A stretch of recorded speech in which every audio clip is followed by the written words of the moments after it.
from New York City. I'm Nadia Nirafitu. This is The Rundown, and this week I thought I would do a special edition of The Rundown, a tribute to the one and only Aretha Franklin. We got the news this week that she was suffering ill health and she unfortunately passed away at the age of 76. Even though she was born in Memphis, Tennessee, called Detroit home, she spent a lot of time in New York City, including here at the Apollo Theatre. Aretha Franklin performed here in 1966. She was at the bottom of the bill. When she came back in 1971, there was a line about 4 to 5 blocks long, deep, and there's a great article by Gerald Fraser in the New York Times which talks about that night. The lettering, the marquee out here actually said, "She's home, Aretha Franklin." So let's take in Aretha Franklin's New York City. Let's go. I was going to start running, and then I thought I would just take a moment to take in what's happening here. People have already put up messages. Our hero just passed away, a superstar, a comet. A comet! That's a great description. He just said a comet passed away.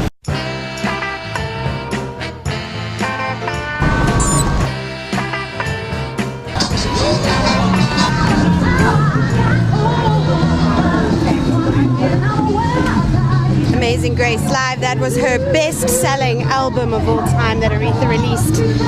You're playing Aretha. Sad news. She's such a titan. Well, basically her music will be our remembrance. She was a driving force.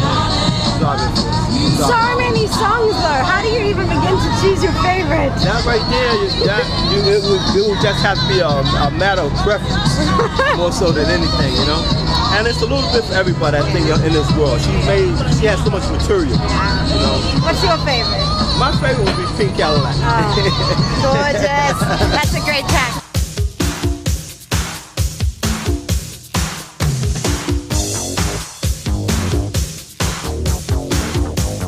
In 1956, Aretha Franklin released her debut album, Songs of Faith, but it took many years and a record change from Columbia to Atlantic under the guiding leadership, stewardship, I should say, of Jerry Wexler for her to hit her first hit single, which she recorded over here, 1841 Broadway.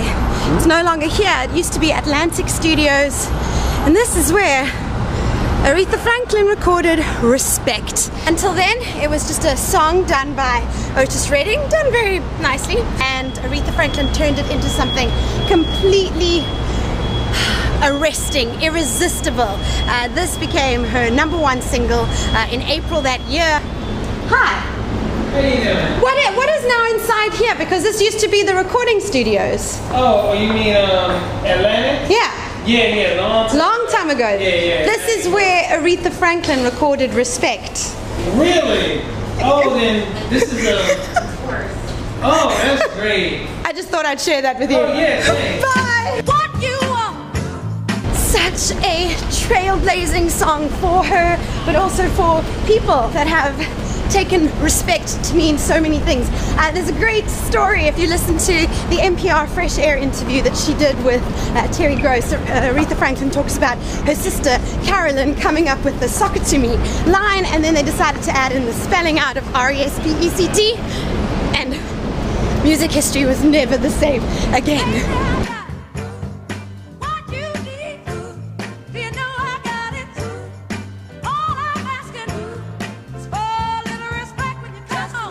I had to run around the station a little. There we go. Aretha makes me feel like a natural. Will they do it up here as well? No. Somebody wrote Aretha Franklin Street. I know. I was looking for it too, but down here you can see the... See? Oh, wow! Franklin Street here in New York City, not named after the Aretha Franklin, but a street artist, anonymous, decided to pay tribute to her. There will be a concert in November this year at Madison Square Garden to pay tribute to her. Jennifer Hudson, who is supposed to play Aretha Franklin in a biopic, will be apparently performing, and it's going to be put together by Clive Davis, who worked with Aretha Franklin for many, many years when she moved over to Arista Records.